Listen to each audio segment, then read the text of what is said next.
From left, Eli Gelb, Idina Menzel and Brittain in Joshua Harmon's new play, Skintight, at the Laura Pels Theater. CreditSara Krulwich. The New York TimesIdina Menzel is known for her vocal pyrotechnics, but intensity like hers doesn't really begin in the throat. It's much deeper than that, and thus much richer, which is why she remains the definitive interpreter of musical roles like Maureen in Rent, the Green Witch Elphaba in Wicked, and Elsa. Or at least her voice, in the animated movie, Frozen, but there's no point ignoring that she operates at a certain temperature, and even in Frozen, that temperature is hot. So you get an immediate shiver suggesting strange weather when she shows up with all her neurotic engines blazing in the super cool confines of Joshua Harmon's Skintight, a non-musical comedy that opened on Thursday at the Roundabout Theater Company's Laura Pels Theater. This is before she even gets to speak. As Jody Isaac, a Los Angeles lawyer, hanging on by a thread, she instantly looks out of place, vibrating with anxiety in the living room of her father's Horatio Street townhouse. That living room, perfectly rendered by the set designer Lauren Halpern, is a gray monument to punitive good taste. That's because the father, Elliot Isaac, is a world-renowned purveyor of minimalist design, which he sells on the backs of models whose bodies represent a similar perfectionist aesthetic. You don't have to have spent your childhood as the Eloise of Studio 54, as Jody did, to recognize the similarities to Calvin Klein. So this is going to be a Jewish family comedy about youth and beauty, which Elliot, Jack Weatherall, takes very seriously indeed. Apparently Jody's ex-husband, back in LA, does too, because he is about to marry an Arabicized young woman of 24. Jody has come to New York not only to forcibly celebrate her father's 70th birthday, which he'd prefer to ignore, but also to seek paternal solace for this blow to her self-image as a vibrant young woman still claiming to be in her very early 40s. That solace is not forthcoming, and not only because Elliot is a very cold fish.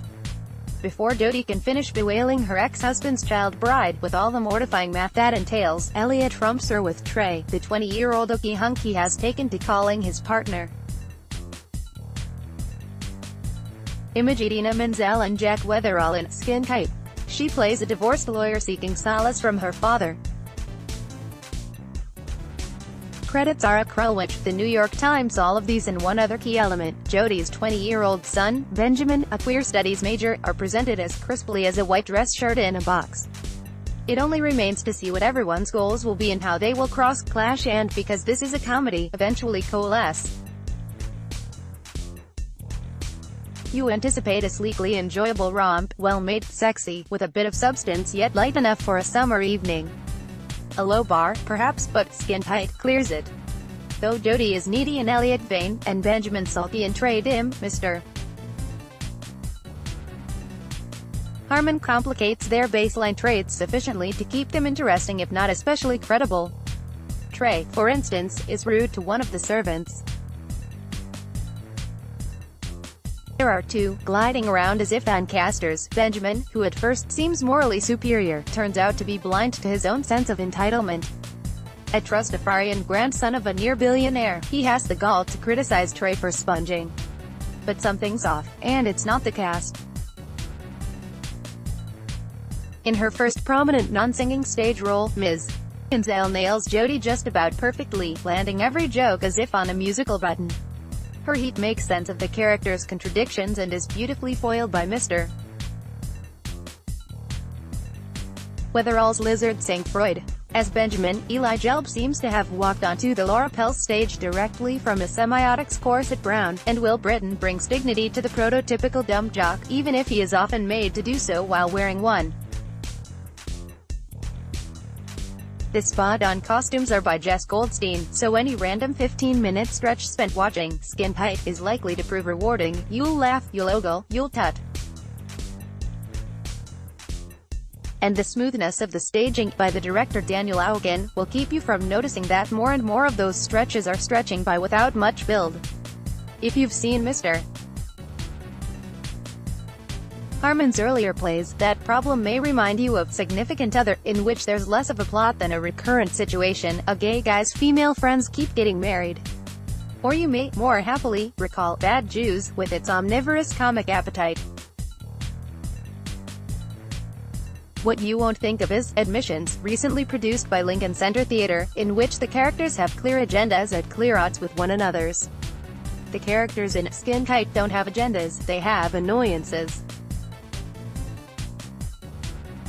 But he doesn't mind Elliot's relationship with Trey but wishes he wouldn't call it love. In any case, whatever these family members need they either have already when the play begins or take no meaningful steps to achieve. That's real privilege but not much of a play. You can see how it might have been. Sometimes a flash of unruly emotion or pungent language will briefly illuminate thematic recesses that are otherwise left in the dark. When Elliot, fondling Trey's forearms, says, "I'd like to have sheets made from your skin," you get a sense of what kind of creepy imagination and commercial savvy makes someone in Elliot Isaac. And when Benjamin, who has been spending a year abroad in Hungary, has to remind everyone why Elliot's parents left that country, you finally feel a counterweight to the play's constant whinging about youth and beauty. But Skintight stops well short of exploring, let alone indicting, its characters' vapidity and historical amnesia. Rather it seems to accept anomie as a shruggable fact of life.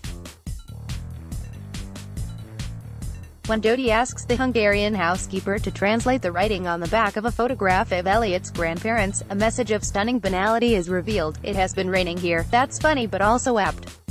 Skintight is an "it has been raining here" kind of play.